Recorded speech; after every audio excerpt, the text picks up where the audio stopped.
तर आता आपण चाललो आहे, आपण भुईगाव बीच. तर आता आपण निघालो वसई बीचला. तर तुम्ही इंट्रोमध्ये पाहिलंच असणार. तर आता आम्ही निघालो. माझ्या भावाची गाडीमध्ये आपण थोडासा व्लॉग केला. आपण ठुमकत निघालो पूर्ण बीचचा रस्ता. एवढा मी कवर नाही केला व्लॉगमध्ये, कारण की फोनमध्ये बॅटरी नव्हती. तर आम्ही डायरेक्ट बीचवरती पोचलो. तर इथे आपली बहीण बसली आहे आणि ही मामी बसली आहे, आणि समोर आहे तो मामा आणि हा मोठा भाऊ 6 फुटाचा.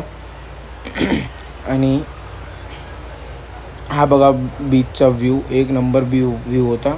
व्ह्यू. आणि आता आम्ही डायरेक्ट पाण्यामधून आलो. नंतर मॅगी खाल्ली. भावासाठी ऑर्डर दिली होती. भाव वगैरे गेले खेळायसाठी, तर आम्ही लोकांनी त्यांची मॅगी ढापली आणि मॅगी खाल्ली. ही बहीण आणि ही मामी. आणि व्ह्यू बघा किती मस्त आहे. ले थम्सअप. तिकडे सगळे भाऊ बघा, तिकडे गो कार्टिंगसारखी कार आहे, काहीतरी बोलतात त्याला माहीत नाही, तुम्ही कमेंटमध्ये सांगा.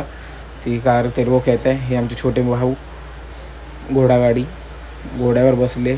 आमची तर एकदम फाटते घोड्यावर बसायला. लोक कसे बसतात काय माहिती. छोटू लय भारी आहे. बस एवढाच होता आजचा व्लॉग. आपण नेक्स्ट व्लॉगमध्ये भेटू.